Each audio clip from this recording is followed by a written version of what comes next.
오늘 주시는 하나님 말씀 로마서 1장 17절입니다. 하나님의 말씀입니다. 로마서 1장 17절. 제가 받들어 봉독합니다.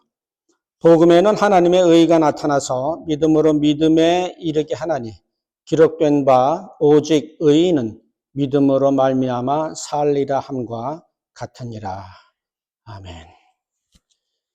신령한 주의 말씀이 감당이 안 되오니 주께서 이 한 시간 주의 지혜의 영으로 함께 하시사 과연 주의 말씀은 살았고 과연 주의 말씀은 맞도다 고백하는 저희들 될 수 있도록 한 시간 함께하여 주시옵소서. 감사드리며 예수님의 이름으로 기도합니다. 아멘. 자, 오늘부터 이제 우리가 드디어 로마서로 들어왔습니다. 로마서는 굉장히 그 교리적인 것이 강하기 때문에 그 부담이 많이 가기 때문에 안 하려고 했는데 특별한 또 하나님의 그 푸시하심이 계셔서 로마서를 시작하게 됐습니다. 로마서는 지금 그 26장까지 있습니다. 그래서 우리가 한 주에 한 장씩을 한다고 하면 16번 4개월에 걸쳐서 이제 하게 됩니다. 내일 무슨 일이 일어날지도 모르는데 4개월을 장담할 수는 없지만 그럼에도 불구하고 하나님께서 인도하셨기 때문에 이제 로마서의 그 긴 대장정의 문을 오늘 열게 됩니다. 먼저 로마서의 저자는 그 바울인 것이 로마서 1장 1절에 이제 나와 있죠. 그리고 로마서를 이제 어디서 기록을 했느냐 하는 그 문제가 있는데 이것은, 바울이 3차 선교여행, 전도여행 하던 중에 고린도에서 한 3개월 머무른 적이 있었는데 그때에 이제 이것을 기록한 것으로 이렇게 이제 추정이 됩니다. 날짜는 그 기록한 시기는 주후 57년에서 58년 정도 1세기죠. 이때 이제 기록한 것으로 되어 있고요. 다른 교회와 달리 로마 교회는 사도 바울이 직접 세운 교회는 아니라고 합니다. 옛날에 그 사도행전에 보면 베드로의 설교로 3,000명이 이제 구원을 받는데 그런 사람들이 로마에 가서 세운 것이 아닌가 이렇게 이제 그 학자들은 추정을 하고 있고요.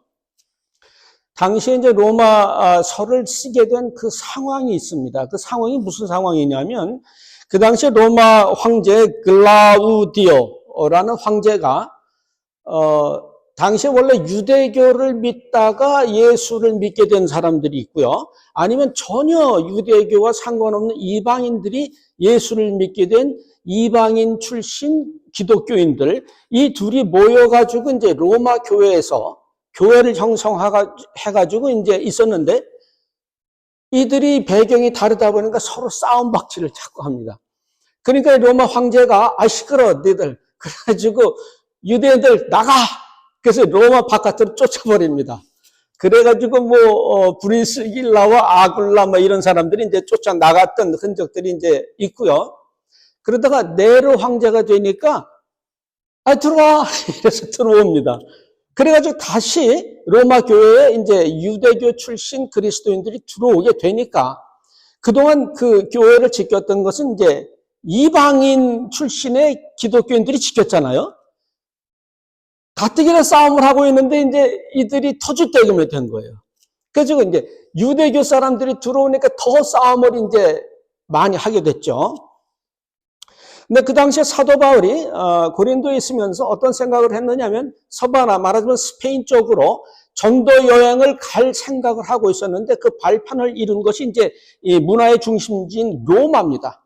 그래서 먼저 로마 교회에 어떤 갈등이나 이런 것을 잠재워야 될 필수적인 그 이유가 있었기 때문에 로마 교회에다가 이제 편지를 쓰면서 그들의 신앙을 이제 다지는 그런 의도로 썼다고 제가 그러는 게 아니라 학자들이 이렇게 이제 추정을 합니다.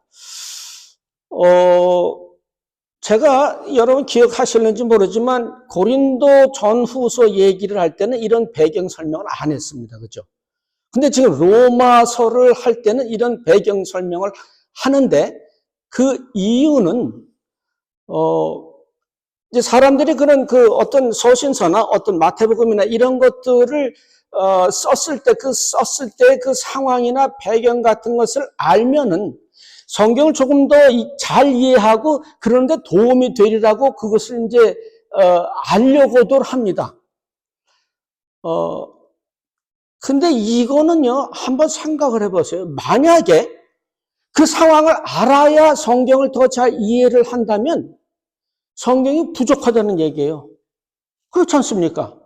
성경 자체로는 제대로 이해가 안 되니까 이 상황을 좀 자세한 상황을 이 로마서도 지금 마찬가지입니다. 로마서를 쓰게 된 것이 그런 갈등 때문에 그런 시대적 상황 때문에 로마서를 썼다.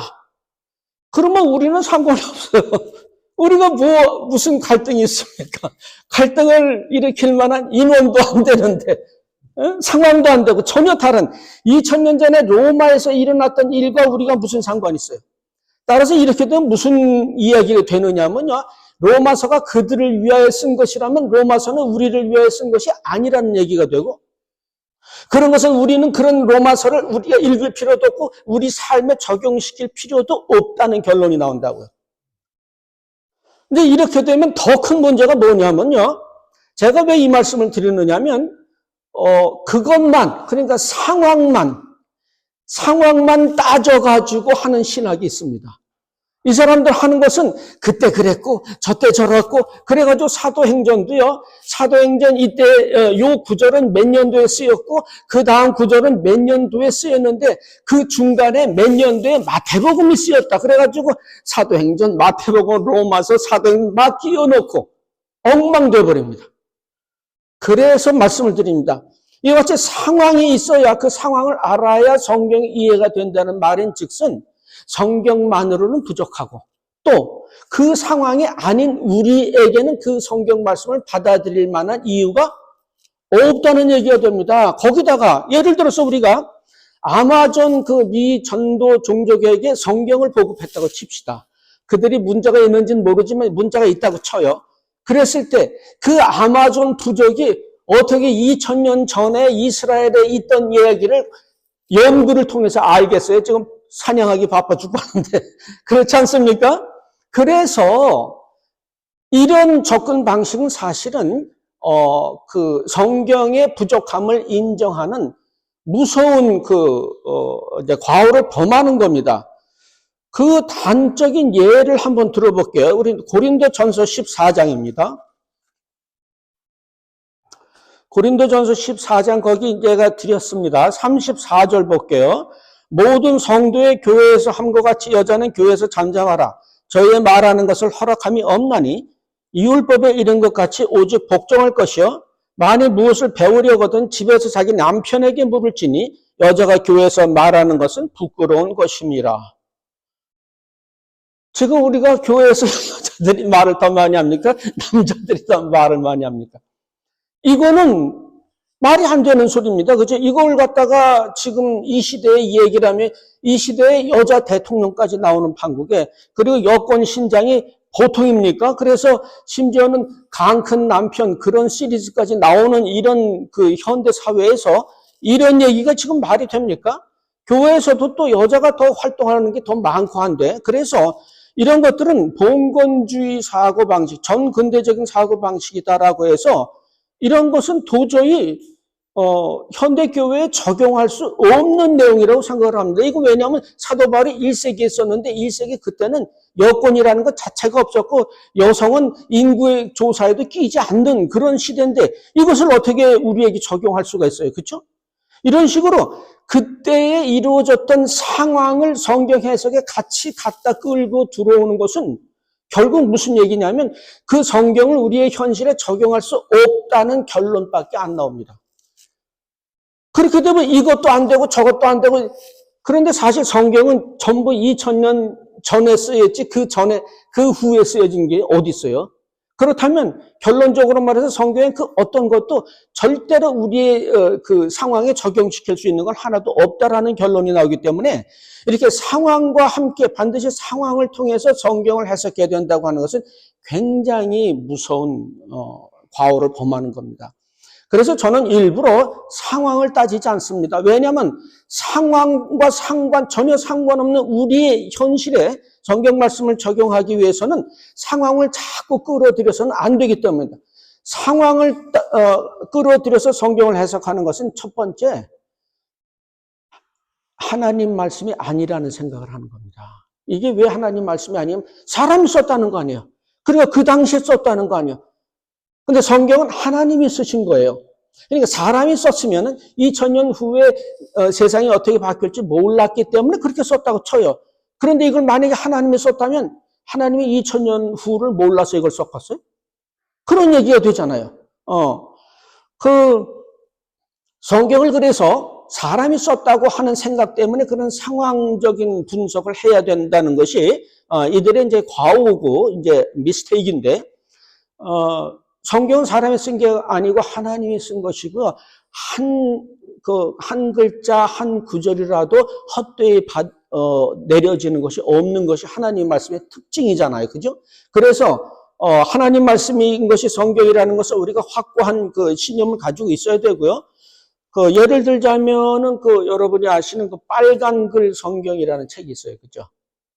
그 책은 성경에 예수님 말씀만 빨간 글로 써 있어요. 예수님 말씀만 믿을 것이지 다른 건 사람이 썼기 때문에 그거는 믿을 수가 없다. 이제 이런 접근으로 들어갑니다. 그래서 이제 빨간 글씨, 예수님이 직접 말씀하신 건 빨간 글씨로 쓰는데 이것도 한번 생각을 좀 해보세요. 왜 그러느냐 하면 자, 바울이 예수님이 이렇게 말했다. 근데 바울의 말은 못 믿겠다. 그러니까 그거는 시꺼먼 글씨를 쓰고 그 말씀한 것만 빨간 글씨로 썼는데 바울을 못 믿겠다며. 그럼 바울이 예수님이 그렇게 말했다. 그것도 믿을 수 있어요? 바울이 꾸며가지고 그렇게 예수님 핑계대서 말을 했을 수도 있잖아요. 그렇잖아요. 그러니까 바울을 못 믿게 되면 예수님이 말씀하신 그 부분까지도 사실은 믿을 수가 없는 거예요. 그래서 이런 성경이 사람이 쓴 것이다. 그래서 상황이나 여러 가지 것들을 보태어 성경이 제대로 해석된다고 하는 접근은 굉장히 위험한 접근이라고 하는 거. 거기다 성경에서 지금 사도 바울이 아까 지금 예를 들었습니다만 1세기의 여자는 교회에서 잠잠하라. 1세기의 문화 때문에 그런 것이 아닙니다. 디모데 전서 가봐죠. 2장 11절이죠.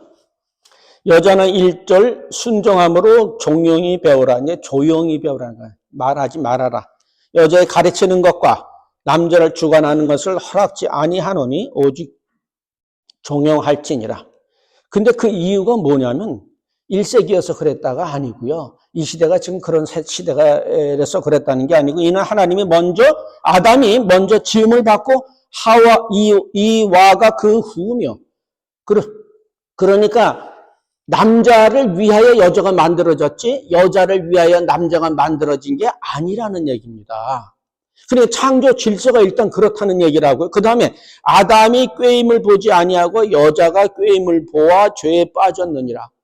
여자가 마귀의 속임수에 넘어가 가지고 선악과를 따먹고 그걸 남편에게 주었기 때문에 성경에서는 그 인류 타락의 뭐라 그럴 거야 과실을 여자한테 더 비중을 많이 두고 있습니다. 그러니 이후부터는 교회에서 여자는 남자에게 잠잠하고 그 남자를 주관하는 일을 하지 말라라고 얘기를 하는 것이지 1세기 때문에 그렇다는 것이 아닙니다. 따라서 이렇게 상황에 따라서 이런 설명이 나왔다. 그런데 지금은 우리는 전혀 다른 상황이니까 그것을 인정할 수 없다라고 하는 것은 매우 무서운 이제 과오이기 때문에 저는 오늘은 이제 로마서니까 요 설명하기 위해서 이제 잠깐 배경을 들었는데 어디서 바울이 몇 세기에 뭐 때문에 썼는지 알 바 없습니다. 성경이 바울이 쓰려고 한 내용을 자세히 살펴보고 이를 하나님의 말씀으로 받는 것이 중요합니다. 그래서 이제 오늘은 이제 로마서 1장에 이제 드디어 들어가는데 로마서 1장은 32절까지 있습니다. 여러분이 이제 집에서 이미 로마서 1장 한다는 것을 알고 이제 읽어 오셨기 때문에 로마서 1장 전체를 읽을 필요는 없는데 간단히 내용을 설명하면은요, 1장 1절에 이제 사도로 부르심을 받았다, 나 바울이 이런 얘기를 합니다. 고린도전서에서도 그렇고 제가 여러 번 그런 말씀을 드렸는데, 서신서의 첫 번에 그는 자기가 이 글을 썼다고 하는 것을 늘 밝히는데, 밝히는 이유는 무슨 카피라이트, 이건 내가 쓴 거니까 남들은 이거 복사하지 마, 그런 의미에서 하는 얘기가 아니고요. 내가 이 글을 썼는데 내가 누구냐면 사도라는 겁니다. 그리스도께로 부르심을 받은 사도인데 내가 이 글을 썼다는 얘기는요, 지금부터 나오는 이거는 나 인간적인 개인적인 어떤 의견을 너희들한테 얘기하는 것이 아니라 나를 통해서 하나님이 말씀을 하시는 것이니까 정말 주의 깊게 귀 기울여 들어 그 소리를 하는 겁니다. 앞으로 나오는 모든 내용은 하나님께서 직접 나를 통해서 너희들에게 주는 내용이기 때문에 1.1억이라도 너희들이 흘리지 말고 잘 들어라는 얘기입니다. 근데 이 얘기는요, 이 얘기를 지금 누가 말하고 있느냐면 목사가 지금 얘기를 하고 있습니다. 주일날 예배 시간에 목사가 설교하는 게 당연하지 뭐 특별하다고 그래. 그런데 저는 성경 말씀을 그대로 여러분들에게 전합니다. 그러면 오늘 여러분이 듣는 내용은 누가 여러분에게 내리시는 내용이 될까요? 하나님이 들으시는, 그렇지 않고 내가 뭐 쓸데없이 아는 게 있다고 여러분 앞에 서가지고 주저리 떠들고 앉았겠어요? 그렇지 않습니까? 그래서 우리가 이제, 그래, 설교 한 30분 들어, 그래, 그리고 이제 또, 집에 가면 돼. 이렇게 생각하지 마시고, 왜 오늘 하나님께서 내게 이 말씀을 주시지? 이상하네? 나 신앙생활 나름 잘하고 있다고 생각했는데, 왜 이 말씀을 저 사람을 통해서 우리에게 주실까? 먼저 사도 바울을 통해서 그리고 저 사람을 통해서 우리에게 오늘 이 순간에 이 말씀을 주시는 이유가 무엇일까를 생각해 보는 것이 1장 1절의 의미입니다. 그러면서 이제 쭉쭉쭉 나가는데 복음 전하라고 이제 부르셨는데 그 복음은 예수 그리스도에 관한 것이고 이 예수 그리스도의 구속 사역은 영원 전부터 시작된 것이었다. 그런데 이 복음을 너희들에게 주려고 했는데 상황이 허락치 않아서 이제 못 갔다. 그러면서 오늘 본문 말씀에 무슨 얘기가 나오냐면 이 복음에는 하나님의 의가 나타나서 믿으면서 믿음에 이르게 한다라는 말을 이제 하고요. 그 다음에 뒤에 가서 무슨 얘기들이 나오느냐면 하나님을 믿지 않는 사람들이 얼마나 하나님의 진노를 받을 것인 거에 관한 얘기들이 쭉 나옵니다. 자, 이렇게 이제 돼 있는데 우리가 먼저 살펴볼 내용은, 그 뒤에 나오는 하나님을 믿지 않는 사람이 얼마나 심한 하나님의 진노를 받을 것인가 하는 것이 로마서 1장 18절부터 이제 나와 있습니다. 한번 볼게요. 하나님의 진노가 불의로 진리를 막는 사람들의 모든 경건치 않음과 불의에 대하여 하늘로조차 나타나나니, 하나님의 진노가 나타나죠. 이는 하나님을 알만한 것이 저희 속에 보임이라. 하나님께서 이를 저희에게 보이셨느니라. 창세로부터 그의 보이지 아니하는 것들 곧 그의 영원하신 능력과 신성이 그 만드신 만물에 분명히 보여 알게 되나니 그러므로 저희가 핑계치 못할지니라. 하나님을 알되 하나님으로 영원하게도 아니하며 감사치도 아니하고 오히려 그 생각이 허망하여지며 미련한 마음이 어두워졌나니 스스로 지혜 있다 하나 우준하게 되어 썩어지지 아니하는 하나님의 영광을 썩어진 사람과 금수와 버러지의 형상의 우상으로 바꾸었느니라. 자, 하나님께서 이들에게 이제 벌을 내리시려고 하는데 벌을 내리시는 이유가 뭐냐 하면은요. 자, 19절에 볼게요. 이는 하나님을 알만한 것이 저희 속에 보임이라. 하나님께서 이를 저희에게 그러니까 하나님이 누구신지를 아는 것을 하나님을 믿지 않는 사람들에게도 이미 다 보이셨다는 겁니다. 그런데 22절에 하나님을 믿지 않는 사람들이 스스로 지혜 있다 하나 어리석게 되어가지고 썩어지지 아니하는 하나님의 영광을 뭘로 바꿔버렸어요? 썩어질 사람, 금수, 버러지의 형상의 우상으로 바꿔버렸습니다. 그러니까 우리는 지금 불신자를 볼 때 첫 번째 메시지입니다. 불신자를 볼 때 저 사람들이 예수를 안 믿고 그러는 것은 하나님을 몰라서 그래. 그들의 영이 튀어지지 않아서 그래. 라고 생각을 하고 있는데 성경은 무슨 얘기를 하냐면 그들의 영이 왜 안 트여져 있어? 이미 그들은 하나님을 알아. 그럼에도 불구하고 일부러 모르는 척 하는 거야. 라는 얘기를 지금 하고 있습니다. 이거는 상당히 우리가 굉장히 속고 있었던 부분입니다. 우리는 예수를 안 믿는 사람은 하나님께서 그와 함께 하시지 않아가지고 그의 영이 어두워져가지고 하나님을 부인하고 모른다라고 하는 걸로 생각을 했는데 그게 우리가 속는 부분. 그래서 우리는 안타까움이 있고 하나님도 저들에게 우리가 똑같이 영의 눈을 밝히 뜨게 하시사 그들로 하여금 하나님을 좀 믿게 이렇게 했으면 좋은데 하나님은 너무하시지 이런 생각까지 하고 있습니다. 근데 정말 소름 끼치는 것은요, 어떤 사람이 아주 순진하고 아무것도 모르는 척하고 이제 그렇게 합니다. 그래서 아이고 이 사람 근데 보니까 나중에 알고 보니까 다 아는 거야. 우리보다 한 수 위에 있어. 그러면 얼마나 깜짝 놀라고 정말 소름이 끼칩니까? 지난번에도 얘기했지만 믿지 않는 사람이 하나님을 모르느냐면 압니다. 그 증거로 뭐라 그래요? 특별히 한국 사람은 하나님 맙소사. 하나님 하지 마셔. 좀 그 소리 하는 거예요. 하나님 뭘 했다 그래. 또 하나님 없다며. 그래 놓고는 무슨 일이 떨어지면 하나님 맙소사 그런다니까. 영어로 오 마이 갓 그거 아니에요. 가시 없다 그러고 믿지 않는다 그래 놓고 뭔 일만 터지면 오 마이 갓 내 하나님을 찾고 앉아서 왜 그래요? 그들 마음속에 하나님을 모르기 때문에 안 믿는 것 같이 있는데 오늘 성경 말씀 무슨 얘기를 하냐면 아니야. 그들도 다 알고 있어. 그래서 20절 볼게요.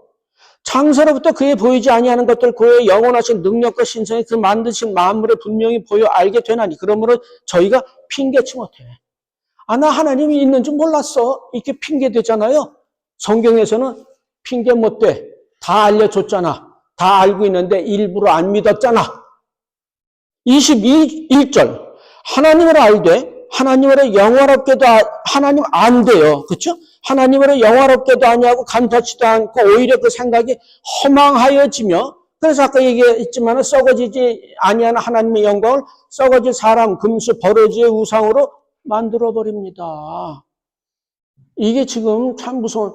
자, 그들이 하나님을 알면서 하나님께 순복하고 하나님을 안 믿는 것뿐만 아니라 단순히 이제는 일부러 하나님을 욕되게 하는 일들을 한다는 거예요. 그게 참 기가 막힙니다. 그렇지 않습니까? 아니, 하나님을 모르는 것까지는 그래도 이해를 하는데, 모르면서 안 믿는 것까지는 그래도 이해를 하는데, 알면서 하나님을 일부러 안 믿는 것까지는 이해를 하는데, 이제는 그 하나님을 알면서도 하나님이 싫어하는 짓만 골라서 한다는. 이게 불신자들의 악한, 이것을 제가 지적하는 것이 아니라 성경이 지금 이야기를 하고 있습니다. 사실은 그래서 로마서가 이제 교리적인 책이어서 복잡하기도 하지만 또 내용이 상당히 심판자적인 내용들이 많아요. 그래서 별로 듣기 안 좋습니다. 그럼에도 불구하고 좋은 말만 듣고 있으려면 뭐하러 교회에 나왔어요. 그렇지 않습니까? 학교 가면요, 시험을 봐가지고, 너 성적이 이 모양이냐? 그래야 학교 나오는 의미가 있지 않습니까? 혼자서 공부 잘하는 줄 알고 있다 떨어지는 것보다. 그래서 이제, 한국에서도 보면, 이제 월드컵이나 이럴 때 말이죠. 그 응원단의 이름이 붉은 악마예요. 아니, 그냥 무슨 독수리, 이런 걸로 지면 안 돼? 꼭 그렇게 하나님이 싫어하는 용어만 갖다 쓸 이유가 있어요? 응? 그 다음에 K-팝이니 그래가지고 잔뜩 유명해져, 걔네들을 통칭해서 뭐라고 해요? 아이돌이라고 하잖아요. 아이돌은 뭐예요? 우상. 아이돌을 섬기지 말라고 그랬더니, 갖다가 이름을 또, 우리는 정말 찬란하게 노래를 잘하는 싱어, 이런 이름 갖다 붙여도 되잖아요. 꼭 그걸 아이돌이라고 갖다 붙여? 누구 약 올리자는 거죠?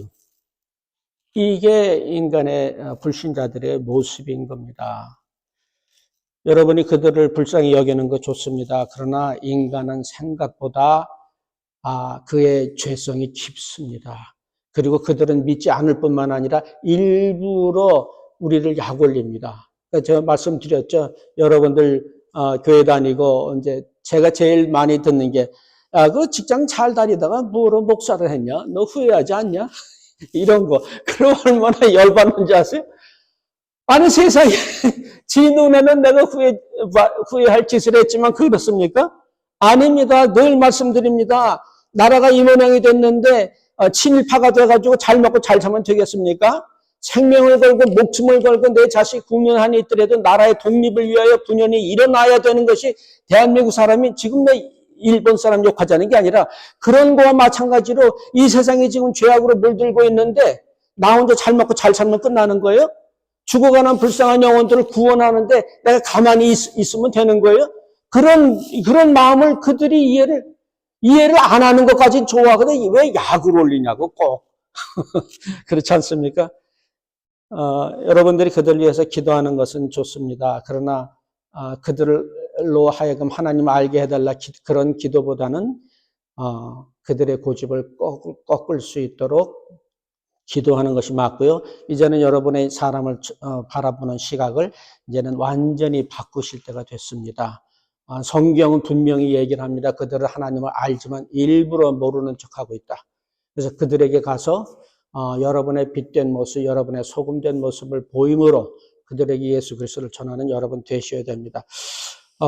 그리고 이제 마지막으로 한 가지 더 이것이 사실 더 중요합니다. 늘 말씀드립니다. 사도 바울은요, 그의 서신서에서 어떤 당면 문제를 해결하는 것 같은 이야기를 하지만 사실은 그보다 더 그 뒤에 숨어져 있는 더 깊은 진리의 말씀을 늘 끌어내서 우리들에게 가르치는 것을 볼 수. 오늘 얘기가 그겁니다. 우리 이제 읽었던 본문 말씀이 뭐예요? 17절이었잖아요. 그죠? 복음에는 하나님의 의가 나타나서 믿음으로 믿음에 이르게 하나니 기록된 바 오직 의인은 믿음으로 말미암아 살리라 함과 같으니라.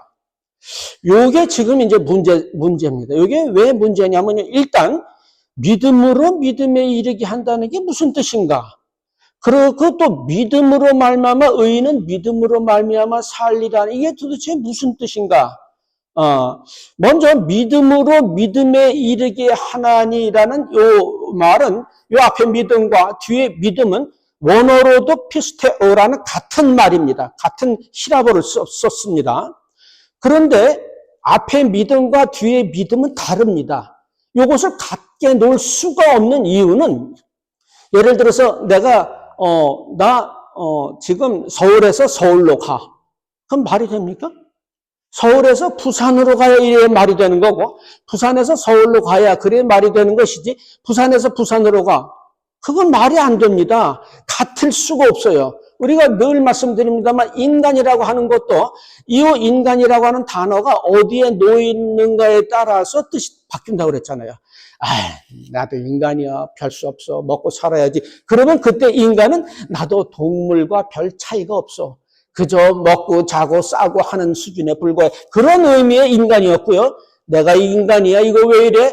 내가 동물이야? 인간이야? 라고 말할 때는 만물의 영장으로서의 인간을 얘기하지 동물과 같은 인간을 얘기하는 게 아니에요. 이와 같이 같은 인간이라는 것도 문맥에 따라서 어떤 때는 아주 형편없다가 아주 형편있다가 이렇게 차이가 나는 것처럼 앞에 나오는 믿음으로 믿음에 이르게 한다는 뜻은 앞에 믿음은 그 5절에 나오는 믿음입니다. 5절 보니까 그로 말미암아 우리가 은혜와 사도의 직분을 받아 그 이름을 위하여 모든 이방인 중에서 믿어 순종케 하나니 이때 믿음입니다. 앞에 나오는 믿음은 나 하나님 믿게 됐어. 하나님 의지하게 됐어. 그를 신뢰하게 됐어. 라는 의미의 믿음이에요. 이제 그렇게 하나님을 믿게 되면 그 다음에는 하나님이 그 다음 단계로 이끌어 나가시는데 그 뒤에 나오는 믿음의 단계로 이끌어 나갑니다.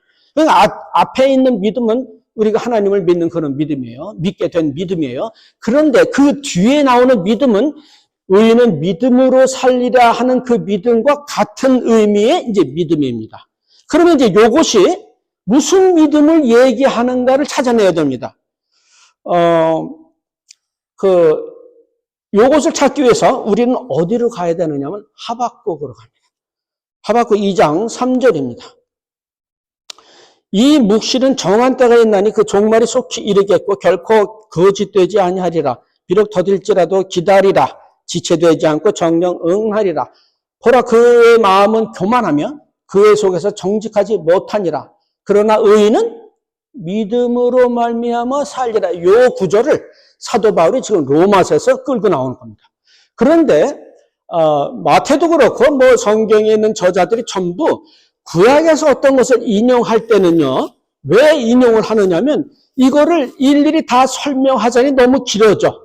그래서 똑같은 상황에 있었던 구약의 것들을 단어 하나, 구절 하나만 끌어다 놓으면은 그거 가지고 이 전체적인 내용이 설명이 되기 때문에 이렇게 끌어오는 겁니다. 그러면은 무엇 때문에 지금 하박국의 얘기를 지금 사도 바울이 끌고 들어왔는가? 그 내용을 봤더니 묵시는 저한테 종말이 속히 이르겠고 거짓되지 아니하고 말이죠. 4절 보니까 그의 마음은 교만하고 그 속에 정직하지 못하리라. 뭐 이런 얘기들이 이게 누가 하신 말씀이냐? 하나님께서 하신 말씀입니다. 근데 하나님이 왜 그 말씀을 하셨느냐면 그 이야기의 시작은 하박국 1장으로 갑니다. 하박국 1장 2절 볼게요. 여호와여 내가 부르짖어도 주께서 듣지 아니하시니 어느 때까지리까? 하나님께 계속 기도를 하는데 어느 때까지리까라고 하는 것은 무슨 진이 다 빠지도록 인간의 힘이 다 빠지도록 그렇게 오랫동안 그렇게 간절히 기도할 수가 없을 만큼 기도를 했다 그 뜻이에요. 내가 강포를 인하여 외쳐도 주께서 구원치 아니하시나이다. 어찌하여 나로 간악을 보게 하시면 패역을 목도하게 하시나이까. 대저 거팔과 강포가 내 앞에 있고 변론과 분쟁이 일어났나이다. 이러므로 율법이 해이하고 공의가 아주 시행치 못하니 이는 악인이 의인을 외웠으므로 공의가 굳게 행. 그러니까 하박국이 무슨 얘기를 하느냐면 이 땅에 살아가는데 하나님 살아계시다고 하면서 어떻게 악인들이 이렇게 승승장구할 수 있어요? 악인이 의인을 핍박하고 말이죠. 간악을 또 폐역하는 것들을 하고요. 거팔과 강포가 있고요. 율법이라거나 하나님의 말씀이 땅에 떨어지고요. 공의가 사회 정의라는 것도 없이 이게 지금 뭡니까 하나님? 이것 때문에 하나님께 내가 이렇게 간절히 기도하는 것 아닙니까? 그랬더니 하나님께서 이 말씀을 주시는 거예요. 2장 3절 4절 금방 봤죠? 그러나 의인은 믿음으로 말미암아 살리라. 근데 3절에 보니까 정한 때가 있으니 그 종말이 속히 이르겠고 그러니까 이것이 영원히 오래갈 것이 아니라 곧 끝날 거야. 속히 끝날 거야. 그렇게 하면서 그때까지 기다리라. 이렇게 얘기를 하고요. 그렇지만 이러한 때에 의인은 믿음으로 말미암아 살리라라는 얘기를 합니다. 근데 이 얘기 하나님께서 그 말씀 하셨잖아요. 하셔놓고는 하박국의 그 반응이 참 대단합니다. 하박국 3장에 가볼게요. 17절 비록 무화과 나무가 무성치 못하며 포도나무에 열매가 없으며 감람나무에 소출이 없으며 밭에 식물이 없으며 우리의 양이 없으며 외양간에 소가 없을지라도 이 얘기는 뭐예요? 쫄딱 망해도 그죠? 아주 육신적으로 이 땅에 살아가면서 필요한 것들 안에 돈이 이것이 하나도 없어도 나는 여호와를 인하여 즐거워하며 나의 구원의 하나님을 인하여 기뻐하리로다. 주 여호와는 나의 힘이시라. 나의 발을 사슴과 같게 하사 나로 나의 높은 곳에 다니게 하시리이다. 이 노래는 영장을 위해 내 수금에 마친 것. 자, 지금 하박국이 무슨 얘기를 했느냐면 악인들이 득세를 하고 승승장구를 하고 막 횡포를 하고 막 정말 엉망인 세상 이런 악이 그냥 완전히 관영한 이 세상에 대해서 하나님 어찌합니까? 그리고 하나님께 기도를 했더니 하나님이 의인은 믿음으로 살리라라고 답변했잖아요. 그 뜻이 무엇인지 정확하게 나와 있지 않은데 하박국의 반응을 보니까 그의 시각이 그의 사고방식이 완전히 바뀝니다. 그죠? 옛날에는 의인이 못 살고 의인이 가난하고 악인이 잘 살고 그러는 것들 때문에 하나님한테 이제 기도를 드렸잖아요. 그랬더니 하나님의 말씀이 어떤 내용인지는 모르지만 그 내용을 받고 나서 하박국이 어떻게 되느냐면 그의 사고방식이 완전히 바뀝니다. 옛날에 하나님만 있어도 하나님으로 만족할 수 없어요. 이 땅의 것들이 눈에 들어왔고 이 땅의 것들이 자신의 행복과 가치의 기준이 되었던 겁니다. 그런데 하나님 말씀을 딱 듣고 나서 얘가 바뀐 게 얘라 그래도 될라는 모르겠다. 나중에 천국 가면 또 하박국이 뭐라고 그럴라. 너 애가 버르장머리가 없다. 천국 가서는 또 우아래가 없으니까 왜 그래? 하영 그래야 되겠지. 어쨌든 하박국이 지금 바뀌는데 어떻게 바뀌냐면 완전히 가치관이 바뀌는데 이제는 이 땅의 것이 더 이상 그에게 눈에 들어오지 않게 됐습니다. 그리고 이 땅에서 망하는 것이 오히려 그에게는 즐거움이 됐고요. 이 땅에서 적어지는 것이 그에게는 기쁨이 됐다고요. 그리고 그가 가장 소중하게 생각하는 것은 이제 하나님 한 분만 계신 것으로 그렇게 뛸 듯이 기뻐하고 즐겁게 됐다는 거예요. 그래서 그게 뭐냐는 거죠. 우리가 영 배웠잖아요. 뭐를 배웠느냐 하면 이 땅에서의 우리들의 가치관은 뭐예요? 크고 잘 되고 잘 나가고 건강하고 세고 강하고 많고 높고 그런 것이 우리들의 가치관이었는데 이제 예수 그리스도와 함께 이 땅에 들어온 그 천국에선 우리들의 가치가 완전히 바뀌어서 그거 별로 중요한 것도 아니야. 뭐 망하면 어때? 하나님 다 먹이시는데 아무 상관없어. 나는 그저 하나님 계신 거 그거 하나로만 좋게. 근데 이것이 사실은 그렇게 뭐 대단한 건 아닙니다. 왜냐하면 여러분이 이제 연애를 그러니까 신앙이 좋으려면 연애도 해봐야 됩니다. 이게 이제 애인하고 같이 있으면요, 당신 내가 꼭 원하는 게 있는데 이번에 나이키 신발 좀 사주면 안 돼? 금목걸이 한번 사주면 안 돼? 그거 안 사주면, 그래, 관동.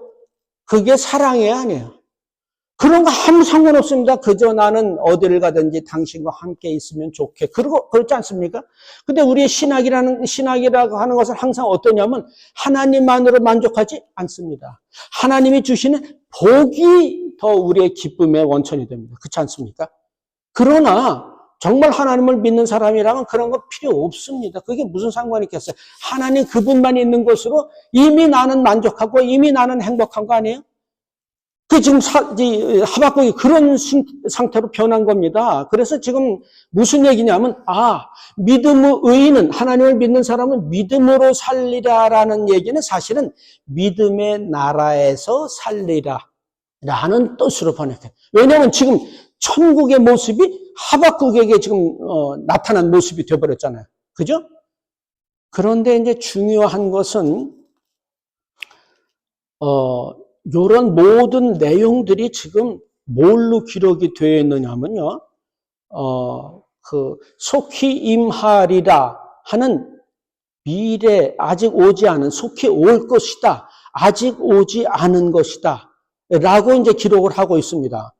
그런데 하나님을 믿지 않는 그 악인들도 어떤 식의 하박국에 나오는 내용이죠. 하박국 2장에 보면은 10절부터 나오는 내용들이 전부 뭐냐면요, 악인들이 고난을 받을 것이다. 그런데 받았다가 아니고 받고 있다도 아니고 받을 것이다라는 미래 형태로 되어 있다고요. 그런데 지금 아까 말한 그 믿음의 나라 천국에서 살 것이다라는 것은 미래형입니다. 그죠? 그런데 지금 우리는 그러면 이제 하박국은 그렇다 치고 우리는 그러면 그 천국이 우리에게 이미 왔습니까? 안 왔습니까? 이미 왔습니다. 그렇죠? 그 천국이 이미 와가지고 이제 우리는 그런 복을 누리고 있고 누렸고 하는 과거형으로 나옵니다. 그런데 하박국에 보니까 이제 그들이 이제 저주를 받고 고통 가운데 있을 것이라고 하는 내용들이 하박국 2장 10절부터 나오는데 그런 것들을 한번 볼게요. 10장. 내가 여러 민족을 멸한 것이 내 집에 욕을 부르며 너는 내 영혼에게 죄를 범하게 하는 것이 되었도다. 담에서 돌이 부르짖고 집에서 들보가 응답했다에 응답하리라는 미래예요.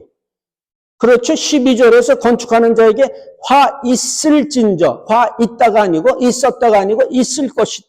그 다음에 14절 보니까 대저물이 바다를 덮은 같이 여호와의 영광을 인정하는 세상에 가득하리라. 미래죠. 16절 볼게요. 여호와의 오른손의 잔이 내게로 돌아올 것이다. 더러운 여기 내 영광을 가리우라.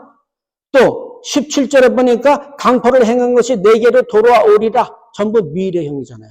자, 보세요. 하박국에서 그 천국이라고 하는 것은 아직 안 왔다. 그래서 올 것이다 라고 얘기를 했는데 그 뒤에 나오는 내용이 악인들이 저주를 받을 것인데 받았다가 아니고 받을 것이다잖아요. 그렇죠? 미래형입니다. 그런데 지금 우리 시점에서는 그 천국이 이미 옛날에는 미래였지만은 이제는 이미 왔다가 됐잖아요. 그죠? 그런데 저주도 옛날에는 미래형이었는데 지금은 어때요? 이미 왔다는 겁니다. 그게 로마서 얘기입니다. 자, 24절 볼게요. 로마서 1장 24절. 다 욕되게 하셨으니죠. 26절 봐요. 하나님께서 저희를 부끄러운 내어버려 두셨으니죠. 그죠? 27절에 상당한 보응을 그 자신에게 받았느니라. 전부 과거형으로 나옵니다. 완료형. 28절에 합당치 못한 일을 하게 하셨으니 전부 과거. 무슨 얘기냐면 우리에게 왔던 그 천국과 마찬가지로 우리에게 최후의 심판이 이미 내려졌습니다. 천국이 이 땅에 왔죠. 지옥도 이 땅에 벌써 내려와졌습니다. 그런데 어떤 형태로 천국이 정말 뭐 날아다니고 그런 우리가 생각하는 그런 천국의 형태는 아직 안 왔지만 마찬가지로 지옥은 우리가 생각하는 것처럼 불구덩이에 빠지고 그러는 지옥은 아직 안 왔습니다. 그럼에도 불구하고 지옥의 모든 실체는 이미 이 땅에 들어왔고 심판은 이미 들어왔는데 어떤 형태로 들어왔느냐 24절 보니까 마음의 정욕대로 더러움에 내어버려 두사 26절에 하나님께서 저희를 부끄러운 욕심에 내어버려 두셨다. 그죠? 그 다음에 27절에 남자들도 순리대로 여인 쓰기를 버리고 28절에 상실한 마음대로 내어버려 두사. 전부 뭐예요? 수준의 차이입니다. 내어버려 두는 것이 이 땅에 이미 임한 심판의 모습이고요. 나중에 불구덩이와 함께 지옥에 떨어질 것은 나중에 올 것이지만 이미 큰 일들, 지옥의 핵심은 이미 다 왔습니다. 그것을 마태는 이렇게 기록하고 있습니다. 마태복음 3장 10절에 이미 도끼가 나무 뿌리에 놓였으니 좋은 열매 맺지 아니하는 나무마다 찍어 불에 던지우리라. 이미 심판은 눈앞에 다가와 있고요. 이제 찍어 넘기는 일만 남아있다고 성경이 얘기를 하고 있습니다. 이제는 이대로 신앙생활 우리 교회는 이렇게 하면 좋겠다. 우리 교회는 저렇게 하면 좋겠다. 뭐 여러 가지 나는 하루에 기도를 몇 시간 하고 뭐 이렇게 그런 생각 이전에 정신이 버떡 나는 그런 장면을 오늘 성경이 지적하고 있습니다. 심판이 이 땅에 이미 들어왔고요. 우리는 애비 없는 자식처럼 널브러져 있는 상태가 믿지 않는 사람들에게 이미 왔고요. 우리는 다행히 하나님께서 인도하신 천국으로 들어왔지만 믿지 않는 자들은 이미 심판을 받은 상태가 되어 있기 때문에 사태의 심각성, 그 상황의 다급함을 깨닫는 우리가 되어야 되고요. 우리는 늘 내가 이제 믿음이 좋아지는 날 되면 그때는 잘 믿을 거야. 그런 소리를 70년 동안 한 목사 사모님을 제가 봤습니다. 세상에 그러면 언제 믿음이 좋아지겠다는 거예요. 믿음이 아직 부족하다, 믿음이 아직 적다, 나는 어린아이와 같은 신앙이라고 하는 것은 성경에 나오는 이야기지만 그것은 우리가 생각하는 그런 뜻의 내용이 전혀 아니고 성경은 도리어 믿음이 있으면 있고 믿음이 없으면 없고라는 얘기를 하지 믿음이 적고 아직 믿음이 자라지 않았다는 얘기는 한 번도 한 적이 없습니다. 이제는 이미 도래한 천국과 그리고 동시에 이미 도래한 심판에서 이제는 자유로워지고 그의 나라를 만끽하고 만약에 이것이 제대로 되지 않으면 여러분은 이 순간 예수님의 십자가로 다시 한번 돌아가는 여러분 되셔야만 임박한 하나님 나라의 심판을 면할 수가 있는 것입니다. 이제는 하나님께로 돌아오시고요. 이제는 참으로 예수님의 십자가로 돌아가셔서 이미 임한 천국에서 의인으로 믿음의 나라에서 사는 여러분 되시기를 예수 그리스도의 이름으로 축원합니다. 잠깐 기도하겠습니다. 주신 말씀 감사함으로 받았사온데 이후에도 저희들의 여생의 주의 말씀이 기억되는 은혜까지 하나님 허락하여 주시옵소서. 감사드리며 예수님의 이름으로 기도합니다.